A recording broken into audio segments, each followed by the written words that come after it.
सुप्रभात दर्शक बंधु आज अगस्ट 4 तारिख सोमवार चलतु नजर पकाइबा आज देश विदेश प्रमुख खबर गुड़िक किंतु ता पूर्व जदि आपण मैंने आम वीडियो को लाइक करना ताले आम वीडियो को लाइक करी कमेंट रे जय जगन्नाथ लिखा भूलिबे नहीं।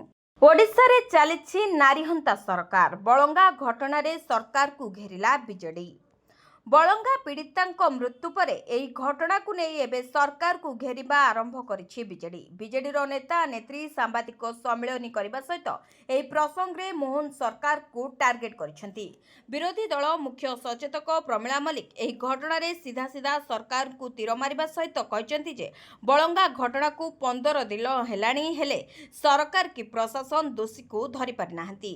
सेपरि उप मुख्यमंत्री किछि दिन तले कहितले जे पीड़िता को भेटिछंती और से भल अछंती किंतु तांकर मृत्यु अनेक द्वंद्व सृष्टि करिछि बोली सांघातिक अभियोग आनिछंती प्रमिला मल्लिक।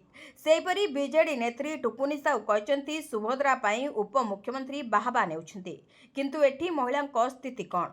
महिलांकर विकास नुहे बरं विनाश हेउछि। तेणु महिलांक सुरक्षा दाबी रे आम लड़ाई जारी रहइबो।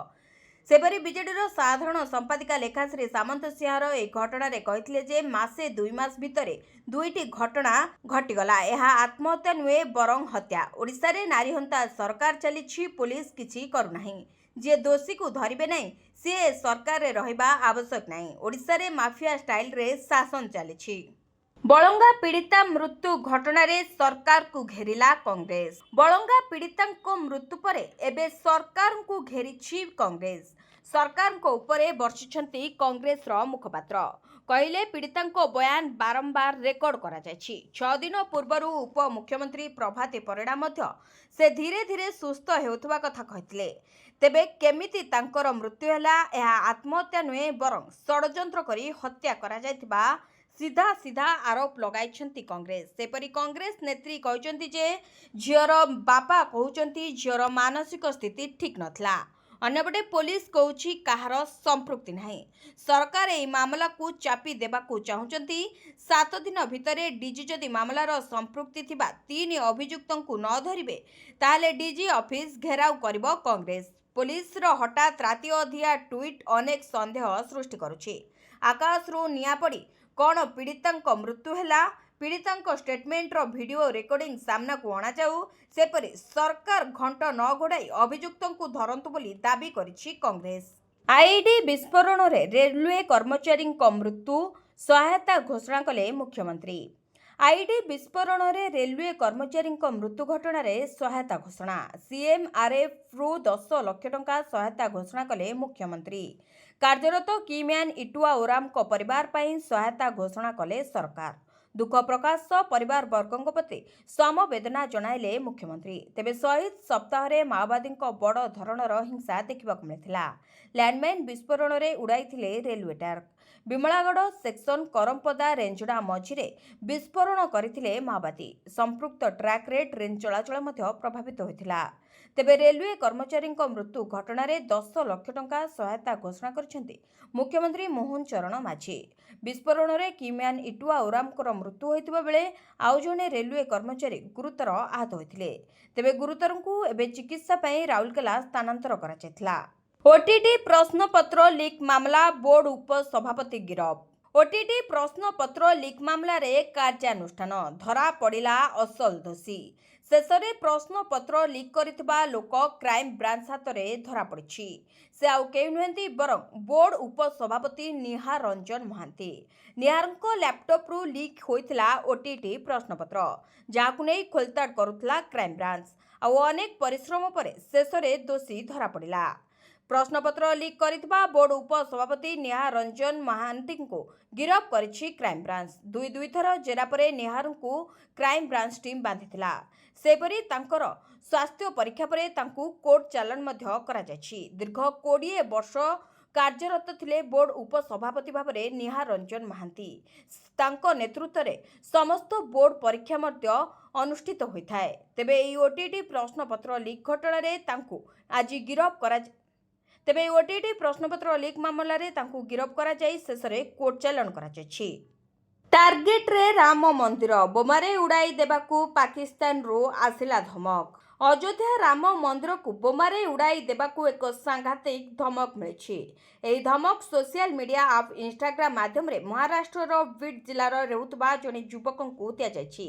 ଧମକ ଦେଇଥିବା ବ୍ୟକ୍ତି ନିଜକୁ ପାକିସ୍ତାନର କରାଚିର ବାସିନ୍ଦା ବୋଲି ପରିଚୟ ଦେଇଥିବା ବେଳେ ଏହି ଆତଙ୍କବାଦୀ ଷଡ଼ଯନ୍ତ୍ରରେ ସାମିଲ ହେବା ପାଇଁ ଯୁବକଙ୍କୁ 1 ଲକ୍ଷ ଟଙ୍କାର ଲାଞ୍ଚ ମଧ୍ୟ ଯଚାଯାଇଛି।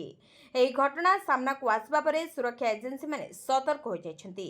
ତେବେ ଶିରୁର କସାର ପୋଲିସର ସୂଚନା ଅନୁଯାୟୀ ଯୁବକ ଜଣକ ଇନଷ୍ଟାଗ୍ରାମରେ ଭିଡିଓ ଦେଖୁଥିବା ବେଳେ ଏକ ପାକିସ୍ତାନୀ ଆକାଉଣ୍ଟରୁ ଆସିଥିଲା କମେଣ୍ଟକୁ ନେଇ ବିବାଦ ଆରମ୍ଭ ହୋଇଥିଲା। ଯୁକ୍ତିତର୍କ ବଢ଼ିବା ପରେ ସନ୍ଦିଗ୍ଧ ବ୍ୟକ୍ତି ଜଣକ ଯୁବକଙ୍କୁ ମେସେଜ କରି କହିଥିଲେ ଯେ ସେ ଅଯୋଧ୍ୟା ରାମ ମନ୍ଦିରକୁ RDX ବ୍ୟବହାର କରି ଉଡ଼ାଇ ଦେବାକୁ ଚାହୁଁଛି। ଏହି ମାମଲାରେ ଏକ ଧମକପୂର୍ଣ୍ଣ ଅଡିଓ କ୍ଲିପ୍ ମଧ୍ୟ ସାମ୍ନାକୁ ଆସିଛି। ଏଥିରେ ଧମକ ଦେଉଥିବା ବ୍ୟକ୍ତି କହିଛି, ଆମକୁ କାମ କରିବାକୁ ଅଛି, ରାମ ମନ୍ଦିରକୁ ଉଡ଼ାଇବାକୁ ହେବ, RDX ପ୍ରସ୍ତୁତ ଅଛି, ଏଥିପାଇଁ 50 ଜଣ ଲୋକ ଦରକାର, ଯିଏ ଏହି କାମ କରିବ ତାକୁ 1 ଲକ୍ଷ ଟଙ୍କା ମିଳିବ, ଯଦି ତୁମେ କରିପାରିବ ନାହିଁ ତେବେ ଅନ୍ୟ କାହାର ନମ୍ବର ଦିଅ। ଏହି ମେସେଜ ପାଇବା ପରେ ଯୁବକ ଜଣକ ଭୟଭୀତ ହୋଇ ତୁରନ୍ତ ଶିରୁର କସାର ପୋଲିସ ଷ୍ଟେସନରେ ଅଭିଯୋଗ କରିଥିଲେ। ଭୁବନେଶ୍ୱରରୁ ଲୁଟିଲେ, ଦିଲ୍ଲୀରୁ ବନ୍ଧା ହେଲେ, ଘଟଣାର ପର୍ଦ୍ଦାଫାଶ କଲା କମିଶନରେଟ ପୋଲିସ। କମିଶନରେଟ ପୋଲିସ ହାତରେ ଅନ୍ତଃରାଜ୍ୟ ଲୁଟେରା ଗ୍ୟାଙ୍ଗ, ଦିଲ୍ଲୀରୁ ବନ୍ଧା ହେଲେ 2 ଲୁଟେରା। ଗତ 21 ଜୁଲାଇରେ ଭୁବନେଶ୍ୱରରୁ 230 ଗ୍ରାମ ସୁନା ଲୁଟି ନେଇଥିଲେ 2 ଅଭିଯୁକ୍ତ ଖୁର୍ସିଦ ଖାନ ଓ ମହମ୍ମଦ ଆରିଫ। ସୁନାକୁ ନେଇ ଦିଲ୍ଲୀ ଫେରାର ମାରିଥିଲେ ଅଭିଯୁକ୍ତ। ତେବେ ଡିଜିଟାଲ ପ୍ରମାଣ ଆଧାରରେ ଏହି ଅନ୍ତଃରାଜ୍ୟ ଲୁଟେରା ଗ୍ୟାଙ୍ଗକୁ ଠାବ କରିଥିଲା କମିଶନରେଟ ପୋଲିସ। ଅଭିଯୁକ୍ତର ପ୍ରତିଟି ଗତିବିଧି ଉପରେ ନଜର ରଖି ଧରିଥିଲା ପୋଲିସ। ତେବେ ଦିଲ୍ଲୀ, ଆନ୍ଧ୍ରପ୍ରଦେଶ, ବିହାର, ମଧ୍ୟପ୍ରଦେଶ, ପଶ୍ଚିମବଙ୍ଗ ଅଞ୍ଚଳରେ ଏହି ଗ୍ୟାଙ୍ଗ ଅପରେଟ୍ କରୁଥିବା ପୋଲିସ କମିଶନର ସୂଚନା ଦେଇଛନ୍ତି। ସମସ୍ତ ସୁନା ଗହଣାକୁ ନେଇ ବିକ୍ରି କରି ଟଙ୍କା ଆଣୁଥିଲେ ଏହି ଅଭିଯୁକ୍ତ। ସେମାନଙ୍କଠାରୁ ମୋଟ 18 ଲକ୍ଷ ଟଙ୍କା ଜବତ କରିଛି ପୋଲିସ। ଭିଜିଲାନ୍ସ ଜାଲରେ ବୌଦ୍ଧ MVI, 36ଟି ପ୍ଲଟ ଠାବ। ଭିଜିଲାନ୍ସ ଜାଲରେ ବୌଦ୍ଧ MVI ଗୋଲାପ ଚନ୍ଦ୍ର ହାଁସଦା। ଆୟ ବହିର୍ଭୂତ ସମ୍ପତ୍ତି ଠୁଳ ଅଭିଯୋଗରେ ବାସଭବନ ସମେତ 6ଟି ସ୍ଥାନରେ ହୋଇଥିଲା ରେଡ୍। ବାରିପଦା ଘର, ବୌଦ୍ଧ ଭଡ଼ାଘର ଓ RTO ଅଫିସରେ ରେଡ୍ କରିଥିଲା ଭିଜିଲାନ୍ସ। ସେହିପରି ମୟୂରଭଞ୍ଜର ଖୁଣ୍ଟାରେ ପୈତୃକ ଘର, ବାରିପଦାରେ ସହଯୋଗୀଙ୍କ ଘରେ ମଧ୍ୟ ରେଡ୍ ଚାଲିଥିଲା। ଭୁବନେଶ୍ୱର ପାଣ୍ଡ୍ରାରେ ଥିବା ଝିଅ ରହୁଥିବା ଫ୍ଲାଟରେ ବି ଚଢ଼ାଉ କରିଥିଲା ଭିଜିଲାନ୍ସ ଟିମ୍। ଓଡ଼ିଶା ଭିଜିଲାନ୍ସ ଦ୍ୱାରା 4 ଜଣ DSP, 7 ଜଣ ଇନ୍ସପେକ୍ଟର ଓ ଅନ୍ୟାନ୍ୟ ସହାୟକ କର୍ମଚାରୀଙ୍କ ନେତୃତ୍ୱରେ ଏକକାଳୀନ ଚଢ଼ାଉ କରାଯାଇଥିଲା। ବୌଦ୍ଧ MVI ଗୋଲାପ ଚନ୍ଦ୍ର ହାଁସଦାଙ୍କର ଗୋଟେ ବହୁତଳ ପ୍ରାସାଦ ଓ 36ଟି ପ୍ଲଟ ଥିବା ଜଣାପଡ଼ିଛି। ସେହିପରି ତାଙ୍କର ପୋଷ୍ଟ ଅଫିସ ଓ ବ୍ୟାଙ୍କରେ 56 ଲକ୍ଷ ଟଙ୍କା ଜମା ଥିବା ସୂଚନା ରହିଛି। ଖାଲି ସେତିକି ନୁହେଁ, ନିଜ ଝିଅର ମେଡିକାଲ ପାଠପଢ଼ା ବାବଦରେ 40 ଲକ୍ଷ ଟଙ୍କା ଖର୍ଚ୍ଚ କରିଛନ୍ତି ବୌଦ୍ଧ MVI ଗୋଲାପ ଚନ୍ଦ୍ର ହାଁସଦା। ଅପରପକ୍ଷେ 2,38,725 ଟଙ୍କା ନଗଦ, 250 ଗ୍ରାମ ସୁନା ଓ 400 ଗ୍ରାମ ରୂପା ଜବତ କରିଛି ଭିଜିଲାନ୍ସ। ତାଙ୍କର ଗୋଟେ 4 ଚକିଆ ଗାଡ଼ି ଓ 3ଟି ବାଇକ୍ ଥିବା ମଧ୍ୟ ଜଣାପଡ଼ିଛି। କେନ୍ଦୁଝରରେ ଖୁବ୍ ଶୀଘ୍ର ହେବ ମେଗା ଷ୍ଟିଲ୍ ପ୍ଲାଣ୍ଟ, କହିଲେ ମୁଖ୍ୟମନ୍ତ୍ରୀ। କେନ୍ଦୁଝରରେ ଖୁବ୍ ଶୀଘ୍ର ହେବ ମେଗା ଷ୍ଟିଲ୍ ପ୍ଲାଣ୍ଟ, ସୂଚନା ଦେଲେ ମୁଖ୍ୟମନ୍ତ୍ରୀ ମୋହନ ଚରଣ ମାଝୀ। କେନ୍ଦୁଝର ଗସ୍ତରେ ବିଭିନ୍ନ ଉନ୍ନୟନମୂଳକ କାର୍ଯ୍ୟର ସମୀକ୍ଷା କରିବା ବେଳେ ସେ ଏହି ଘୋଷଣା କରିଛନ୍ତି। ତେବେ ମୁଖ୍ୟମନ୍ତ୍ରୀ ଆହୁରି ମଧ୍ୟ କହିଛନ୍ତି ଯେ ଏହି ଯୋଜନା 2 ଷ୍ଟେପ୍ ଆଗକୁ ବଢ଼ିଛି। କମ୍ପାନୀ ମଧ୍ୟ ଟଙ୍କା ଜମା କରିସାରିଛି। ଖୁବ୍ ଶୀଘ୍ର ଜମି ଅଧିଗ୍ରହଣ କରି କାମ ଆରମ୍ଭ କରାଯିବ। ତେବେ କେନ୍ଦୁଝର ଗସ୍ତରେ ମୁଖ୍ୟମନ୍ତ୍ରୀ ମୋହନ ଚରଣ ମାଝୀ ଯାଇଥିବା ବେଳେ ସେଠାରେ ସେ ବିଭିନ୍ନ ଉନ୍ନୟନମୂଳକ କାର୍ଯ୍ୟର ସମୀକ୍ଷା କରିଥିଲେ ଏବଂ ଖୁବ୍ ଶୀଘ୍ର ମେଗା ଷ୍ଟିଲ୍ ପ୍ଲାଣ୍ଟ ହେବ ବୋଲି କେନ୍ଦୁଝରବାସୀଙ୍କୁ କଥା ଦେଇଛନ୍ତି। ଏଥିପାଇଁ ଖୁବ୍ ଶୀଘ୍ର କାମ ଆରମ୍ଭ ହୋଇଯିବ ବୋଲି ସେ ସୂଚନା ଦେଇଛନ୍ତି। ଅତ୍ୟାଧୁନିକ ଆମ୍ବୁଲାନ୍ସର ଶୁଭାରମ୍ଭ କଲେ ମୁଖ୍ୟମନ୍ତ୍ରୀ। ମୁଖ୍ୟମନ୍ତ୍ରୀ ମୋହନ ଚରଣ ମାଝୀ ରବିବାର ଦିନ କେଉଁଝର ଜିଲ୍ଲା ଗସ୍ତରେ ଯାଇ ବିଭିନ୍ନ କାର୍ଯ୍ୟକ୍ରମରେ ସାମିଲ ହୋଇଥିଲେ। ଏହି ଅବସରରେ ମୁଖ୍ୟମନ୍ତ୍ରୀ ଜନସାଧାରଣଙ୍କୁ ଚିକିତ୍ସା ସେବା ଯୋଗାଇ ଦେବା ନେଇ ଆଡଭାନ୍ସ ଲାଇଫ୍ ସପୋର୍ଟ ସିଷ୍ଟମ ଥିବା 3ଟି ଅତ୍ୟାଧୁନିକ ଆମ୍ବୁଲାନ୍ସର ଶୁଭାରମ୍ଭ କରିଥିଲେ। କେନ୍ଦୁଝର ଖଣି ବହୁଳ ଜିଲ୍ଲା ହୋଇଥିବାରୁ ଜିଲ୍ଲାରେ ମାତ୍ରାଧିକ ଗାଡ଼ି ଚଳାଚଳ କରିଥାଏ। ଏନେଇ ବିଭିନ୍ନ ସମୟରେ ଦୁର୍ଘଟଣା ଘଟୁଥିବା ନଜରରେ ରହିଛି। ଏହାକୁ ଦୃଷ୍ଟିରେ ରଖି ଜିଲ୍ଲାର ଅପହଞ୍ଚ ଅଞ୍ଚଳରେ ଏହି ଅତ୍ୟାଧୁନିକ ଆମ୍ବୁଲାନ୍ସ ସେବା ସହାୟକ ହେବ ବୋଲି କେଉଁଝର ଜିଲ୍ଲାର ଅଗ୍ରଣୀ ସ୍ୱେଚ୍ଛାସେବୀ ସଂଗଠନ ଇଣ୍ଡିଆନ୍ ବାଇବର୍ଥ ପ୍ରକାଶ କରିଛି। ତେବେ 3ଟି ଘରୋଇ ସଂସ୍ଥାର ଅନୁଦାନରେ ଏହି ଅତ୍ୟାଧୁନିକ ଆମ୍ବୁଲାନ୍ସ ପ୍ରଦାନ କରାଯାଇଥିବା ଜଣାପଡ଼ିଛି। ଆହୁରି 3 ଆତଙ୍କବାଦୀ ନିପାତ, ସର୍ଚ୍ଚ ଅପରେସନ ଜାରି। ଚଳିତ ବର୍ଷର ସବୁଠାରୁ ବଡ଼ ଆତଙ୍କବାଦୀ ବିରୋଧୀ ଅଭିଯାନରେ ମୂଳପୋଛ ହୋଇଛନ୍ତି ଆତଙ୍କବାଦୀ। ଅପରେସନ୍ ଖଲାରରେ ରବିବାର ତୃତୀୟ ଦିନରେ 3 ଆତଙ୍କବାଦୀ ନିହତ ହୋଇଛନ୍ତି। ତେବେ ଗୁଳି ବିନିମୟ ବେଳେ ଜଣେ ସୈନିକ ଆହତ ହୋଇଥିବା ଜଣାପଡ଼ିଛି। ଏହି ଅଭିଯାନରେ ମୋଟ 6 ଜଣ ଆତଙ୍କବାଦୀ ନିହତ ହୋଇଛନ୍ତି। ତେବେ ଶନିବାର ଦିନ 3 ଜଣଙ୍କୁ ସୁରକ୍ଷା ବାହିନୀ ଦ୍ୱାରା ନିପାତ କରାଯାଇଥିବା ବେଳେ ରବିବାର ମଧ୍ୟ 3 ଜଣଙ୍କୁ ନିହତ କରାଯାଇଛି। ଦକ୍ଷିଣ କାଶ୍ମୀରର କୁଲଗାମ ଜିଲ୍ଲାର ଅଖାଲ ଜଙ୍ଗଲ ଅଞ୍ଚଳରେ ରାତି ସାରା ବିସ୍ଫୋରଣ ଓ ଗୁଳି ବିନିମୟର ଶବ୍ଦ ଶୁଣିବାକୁ ମିଳିଥିଲା। ଜମ୍ମୁ ଓ କାଶ୍ମୀର ପୋଲିସ, ସେନା ଓ ସିଆର୍ପିଏଫ୍ର ମିଳିତ ଟିମ୍ ଏହି ଅପରେସନରେ ସାମିଲ ଥିଲେ। ତେବେ ଏବେ ବି ସର୍ଚ୍ଚ ଅପରେସନ ଜାରି ରହିଥିବା ସୂଚନା ରହିଛି। ତେଜସ୍ୱୀ ଯାଦବଙ୍କୁ ନିର୍ବାଚନ କମିଶନଙ୍କ ନୋଟିସ୍ ମାଗିଲେ ପ୍ରେସମିଟ୍ରେ ଦେଖାଇଥିବା ଭୋଟର ଆଇଡି କାର୍ଡ। ନିର୍ବାଚନ କମିଶନ ବିହାରର ବିରୋଧୀ ଦଳ ନେତା ତେଜସ୍ୱୀ ଯାଦବଙ୍କୁ ନୋଟିସ୍ ଜାରି କରିଛନ୍ତି। ନିର୍ବାଚନ କମିଶନ ତେଜସ୍ୱୀ ଯାଦବଙ୍କୁ ଚିଠି ଲେଖି ପ୍ରେସ୍ କନଫରେନ୍ସରେ ଦେଖାଦେଇଥିବା ଭୋଟର ଆଇଡି କାର୍ଡ ମାଗିଛନ୍ତି, ଯାହାର ତଦନ୍ତ କରାଯିବ। କମିଶନ କହିଛନ୍ତି ଯେ ତେଜସ୍ୱୀ ଯାଦବ ଦେଖାଇଥିବା ଇପିଆଇସି ନମ୍ବର ବୈଧ ନୁହେଁ। ତେଜସ୍ୱୀ ଯାଦବଙ୍କ ଅଭିଯୋଗ ଉପରେ ଇଆର୍ଓ ଜବାବ ମାଗିଛନ୍ତି। ଇଆର୍ଓ କହିଛନ୍ତି, ପ୍ରେସ୍ କନଫରେନ୍ସରେ ଦେଖାଯାଇଥିବା ଆଇଡି କାର୍ଡ ଅଫିସିଆଲ ଭାବେ ଜାରି ହୋଇଥିବା ପରି ମନେ ହୁଏନାହିଁ। ତେଣୁ ଏହାର ତଦନ୍ତ ଆବଶ୍ୟକ। କମିଶନ ଇପିଆଇସି କାର୍ଡର ବିବରଣୀ ଏବଂ ମୂଳ କପି ମାଗିଛନ୍ତି, ଯାହାଦ୍ୱାରା ତେଜସ୍ୱୀଙ୍କ ପାଖରେ 2ଟି ଇପିଆଇସି ନମ୍ବର କିପରି ଅଛି ତାହାର ତଦନ୍ତ ହୋଇପାରିବ। ଆର୍ଜେଡି ନେତା ତଥା ବିହାରର ପୂର୍ବତନ ଉପମୁଖ୍ୟମନ୍ତ୍ରୀ ତେଜସ୍ୱୀ ଯାଦବ ଶନିବାର ଦାବି କରିଥିଲେ ଯେ ସଂଶୋଧିତ ଭୋଟର ତାଲିକାରେ ତାଙ୍କର ନାଁ ନାହିଁ। ନିର୍ବାଚନ କମିଶନ ସର୍ଭେ ପରେ ଜାରି କରିଥିବା ସଂଶୋଧିତ ଡ୍ରାଫ୍ଟ ଭୋଟର ଲିଷ୍ଟରୁ ତାଙ୍କ ନାଁ ବାଦ୍ ପଡ଼ିଥିବା ସେ କହିଥିଲେ। କିନ୍ତୁ ଏହାକୁ ନିର୍ବାଚନ କମିଶନ ଖଣ୍ଡନ କରିଥିଲେ। ଏଥିସହିତ ତେଜସ୍ୱୀ ଯାଦବଙ୍କ ନାଁ ଭୋଟର ତାଲିକାରେ ଥିବା ଗୋଟିଏ ଫଟୋ ସାର୍ବଜନୀନ କରିଥିଲେ। ପଥର ଖଣିରେ ବିସ୍ଫୋରଣ, 6 ଓଡ଼ିଆ ଶ୍ରମିକଙ୍କ ମୃତ୍ୟୁ। ଆନ୍ଧ୍ରପ୍ରଦେଶର ଏକ ପଥର ଖଣିରେ ବ୍ଲାଷ୍ଟିଂ ସମୟରେ ଘଟିଥିବା ଏକ ଭୟଙ୍କର ଦୁର୍ଘଟଣାରେ ଓଡ଼ିଶାର ଗଜପତି ଜିଲ୍ଲାର 6 ଶ୍ରମିକଙ୍କ ମୃତ୍ୟୁ ଘଟିଛି। ଏହି ଘଟଣାରେ ଅନେକ ଶ୍ରମିକ ଆହତ ହୋଇଥିବା ସୂଚନା ମିଳିଛି। ମୃତକଙ୍କ ମଧ୍ୟରୁ 2 ଜଣ ଗଜପତି ଜିଲ୍ଲା ମୋହନା ବ୍ଲକ ଅନ୍ତର୍ଗତ ଢେପାଗୁଡ଼ା ପଞ୍ଚାୟତ ଅଲରା ଗାଁର ହୋଇଥିବା ଜଣାପଡ଼ିଛି। ତେବେ ସୂଚନା ଅନୁଯାୟୀ ଆନ୍ଧ୍ରପ୍ରଦେଶର ଏକ ପଥର ଖଣିରେ ଚାଲିଥିବା ବ୍ଲାଷ୍ଟିଂ କାର୍ଯ୍ୟ ସମୟରେ ଏକ ଅଘଟଣ ଘଟିଥିଲା। ବିସ୍ଫୋରଣ ପ୍ରଚଣ୍ଡତା ଏତେ ଅଧିକ ଥିଲା ଯେ ଘଟଣାସ୍ଥଳରେ ହିଁ 6 ଜଣ ଶ୍ରମିକଙ୍କ ମୃତ୍ୟୁ ହୋଇଥିଲା। ଏଥିସହିତ ଅନ୍ୟ କିଛି ଶ୍ରମିକ ଗୁରୁତର ଆହତ ହୋଇଥିବା ଜଣାପଡ଼ିଛି। ଆହତଙ୍କୁ ତୁରନ୍ତ ନିକଟସ୍ଥ ଡାକ୍ତରଖାନାକୁ ସ୍ଥାନାନ୍ତର କରାଯାଇଛି, ଯେଉଁଠାରେ ସେମାନଙ୍କ ଚିକିତ୍ସା ଚାଲିଛି। ତେବେ ପ୍ରାଥମିକ ତଦନ୍ତରୁ ଜଣାପଡ଼ିଛି ଯେ ବିସ୍ଫୋରଣ ସମୟରେ ସୁରକ୍ଷା ନିୟମାବଳୀର ଉଲ୍ଲଂଘନ ହୋଇଥାଇପାରେ। ଖଣିରେ କାମ କରୁଥିବା ଶ୍ରମିକମାନଙ୍କୁ ଆବଶ୍ୟକ ସୁରକ୍ଷା ସାମଗ୍ରୀ ଯୋଗାଇ ଦିଆଯାଇନଥିବା ଅଭିଯୋଗ ଉଠିଛି। ଏହି ଘଟଣା ପରେ ସ୍ଥାନୀୟ ପ୍ରଶାସନ, ପୋଲିସ ଘଟଣାସ୍ଥଳରେ ପହଞ୍ଚି ଉଦ୍ଧାର କାର୍ଯ୍ୟ ଜାରି ରଖିଥିବା ବେଳେ ଘଟଣାର ତଦନ୍ତ ପାଇଁ ଏକ ଉଚ୍ଚସ୍ତରୀୟ କମିଟି ଗଠନ କରାଯାଇଛି। ସନାତନ ଧର୍ମ ଦେଶକୁ କରିଛି ଧ୍ୱଂସ ବିଧ୍ୱଂସ। ଏନ୍ସିପି ବିଧାୟକଙ୍କ ବୟାନ ପରେ ମହାରାଷ୍ଟ୍ରରେ ରାଜନୀତି ସରଗରମ।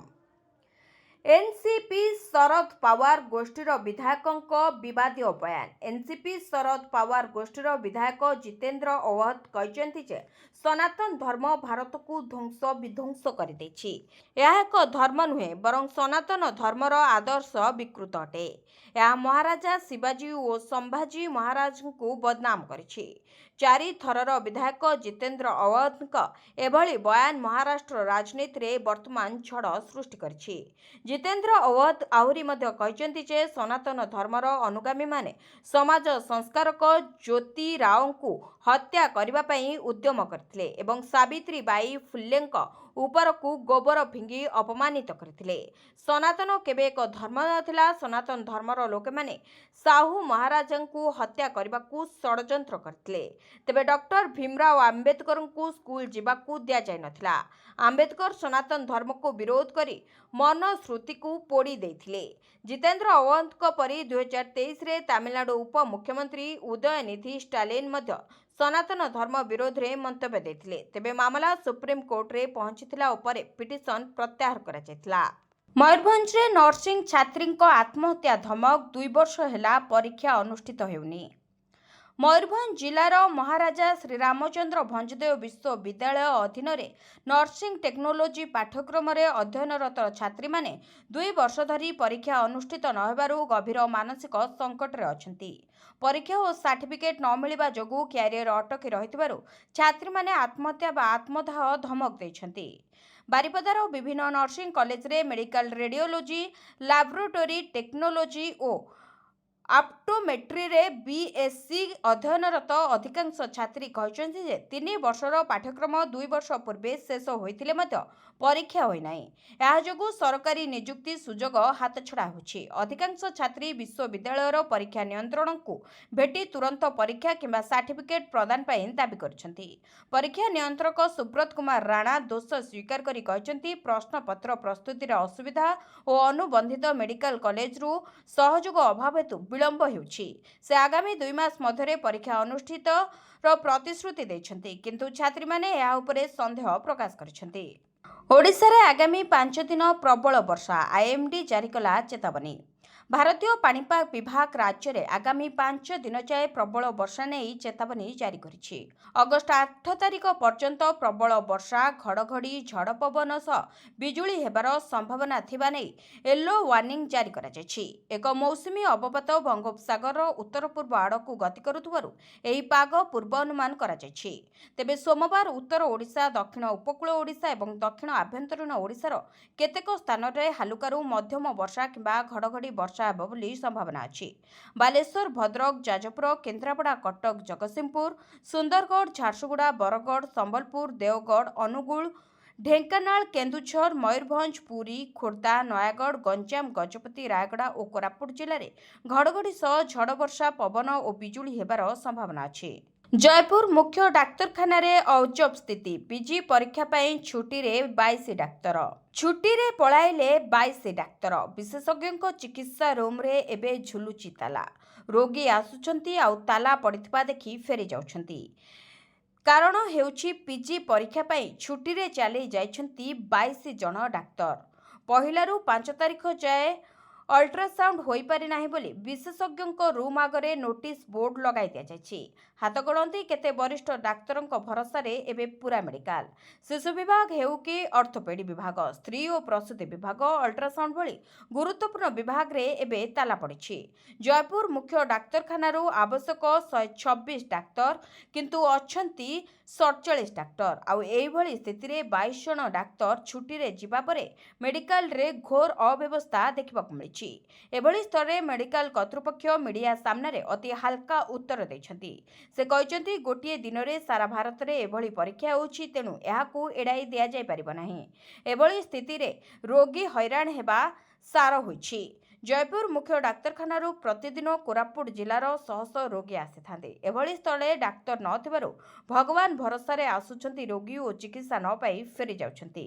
ଝିଅଙ୍କୁ ମିଳିବ 5 ଲକ୍ଷ ଟଙ୍କା। ସୁକନ୍ୟା ସମୃଦ୍ଧି ଯୋଜନାରେ କରନ୍ତୁ ନିବେଶ। କେନ୍ଦ୍ର ସରକାରଙ୍କ ପକ୍ଷରୁ ଅନେକ ଯୋଜନା କାର୍ଯ୍ୟକାରୀ ହେଉଛି। ତେବେ ସେହିଭଳି ଏକ ସେଭିଂ ଯୋଜନା ଯାହା ସାଧାରଣ ଲୋକଙ୍କ ପାଇଁ ବେଶ୍ ଲାଭଦାୟୀ ସାବ୍ୟସ୍ତ ହେଉଛି। ତେବେ ଯୋଜନା ହେଉଛି ସୁକନ୍ୟା ସମୃଦ୍ଧି ଯୋଜନା, ଯାହା କନ୍ୟା ସନ୍ତାନଙ୍କ ସୁରକ୍ଷିତ ଭବିଷ୍ୟତକୁ ଦୃଷ୍ଟିରେ ରଖି ପ୍ରଣୟନ କରାଯାଇଛି। ବର୍ତ୍ତମାନ ଏହି ସ୍କିମ୍ରେ ସରକାରଙ୍କ ପକ୍ଷରୁ ମିଳୁଥିବା 8% ଲାଭାଂଶକୁ ବୃଦ୍ଧି କରାଯାଇଛି, ଯାହାକି 8.2% କରାଯାଇଛି। ଏହି ସ୍କିମ୍ରେ ଆପଣ ଯଦି 15 ବର୍ଷ ପର୍ଯ୍ୟନ୍ତ ଝିଅ ନାଁରେ ବ୍ୟାଙ୍କ ଏକ ଆକାଉଣ୍ଟ ଖୋଲି ଟଙ୍କା ଜମା କରିବେ, ବର୍ଷକୁ 250 ଟଙ୍କାରୁ ଆରମ୍ଭ କରି 1.5 ଲକ୍ଷ ଟଙ୍କା ପର୍ଯ୍ୟନ୍ତ ନିବେଶ କରିପାରିବେ, ତେବେ ଏହା ଆପଣଙ୍କ ପାଇଁ ବେଶ୍ ଲାଭଦାୟକ ହେବ। ଯଦି ଆପଣ ଏହି ସ୍କିମ୍ରେ ମାସିକ 800 ଟଙ୍କା 15 ବର୍ଷ ଯାଏ ନିବେଶ କରନ୍ତି, ତେବେ ଏହି ଜମା ରାଶି 21 ବର୍ଷ ପରେ ଆପଣଙ୍କୁ 4 ଲକ୍ଷ ଟଙ୍କା ମିଳିବ। 5 ଦିନ ପରେ ଖାତାକୁ ଆସିବ 15,000 ଟଙ୍କା। ଉତ୍ସାହିତ ମହିଳା। ସୁଭଦ୍ରା ଯୋଜନାର ତୃତୀୟ ପର୍ଯ୍ୟାୟ ଟଙ୍କା ଆଉ ମାତ୍ର 5 ଦିନ ପରେ ମିଳିବାକୁ ଯାଉଛି। ଅଗଷ୍ଟ 9 ତାରିଖ ଅର୍ଥାତ୍ ରାକ୍ଷୀ ପୂର୍ଣ୍ଣିମାରେ ମହିଳାଙ୍କ ଖାତାକୁ ଆସିବ ସୁଭଦ୍ରାର ତୃତୀୟ ପର୍ଯ୍ୟାୟ ଟଙ୍କା। ସିଧାସଳଖ 15,000 ଟଙ୍କା ପାଇବେ ଯୋଗ୍ୟ ହିତାଧିକାରୀ। ତେବେ ଯେଉଁମାନେ ପୂର୍ବରୁ ପ୍ରଥମ ଏବଂ ଦ୍ୱିତୀୟ କିସ୍ତି ପାଇସାରିଛନ୍ତି ସେମାନେ 5,000 ଟଙ୍କା ଏବଂ ଯେଉଁମାନେ କେବଳ ପ୍ରଥମ କିସ୍ତି ପାଇଛନ୍ତି ସେମାନଙ୍କୁ 10,000 ଟଙ୍କା ଦିଆଯିବ। ତେବେ ଏହି ଟଙ୍କା ପର୍ଯ୍ୟାୟ କ୍ରମରେ ଦିଆଯିବ ବୋଲି ଜଣାପଡ଼ିଛି। ସୁଭଦ୍ରା ଯୋଜନାରେ ଡୋର ଟୁ ଡୋର ସର୍ଭେ ହୋଇଥିଲା, ଯେଉଁଥିରେ ଯୋଗ୍ୟ ହିତାଧିକାରୀଙ୍କୁ ଚିହ୍ନଟ କରାଯାଇଛି। ସେହିପରି ସୁଭଦ୍ରା ଯୋଜନା ପରେ ପୁଣି ଥରେ ସୁଭଦ୍ରା ପୋର୍ଟାଲ ଖୋଲାଯିବ ବୋଲି ମଧ୍ୟ ସୂଚନା ରହିଛି। ସିଏମ୍ କିଷାନରେ ଚାଷୀଙ୍କ ଖାତାକୁ ଆସିବ ଟଙ୍କା। पीएम किसान परे सीएम किसान टंका को चाषी भाई और भौणी माने एबे अपेक्षा करछंती।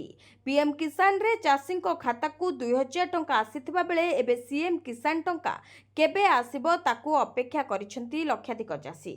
तेबे प्रति वर्ष नुआखाई रे चाषी को खाता को आसी थाए सीएम किसान टंका। तेबे चलित वर्ष अगस्त 27 तारिख रे एही नुआखाई पड़ुथबारु एही दिन टंका आसीपारे बोली आलोचना होछि। तेबे एने सरकार पक्षरु कोनोसी विज्ञप्ति प्रकाश पाइनी। तेबे जहाँ चर्चा होछि अगस्त 27 तारिख रे ही चाषी खाता को सीएम किसान टंका आसीपारे। वीडियोटी को शेष जाए देखिथिबारु आपनको धन्यवाद। जदि आपण माने एपर्यंत आम वीडियो को लाइक करना हंती ताले आम वीडियो को लाइक करी कमेंट रे जय जगन्नाथ लिखंतु एवं आम चैनल को सब्सक्राइब करी पाखरे थिबा बेल आइकन को प्रेस करंतु।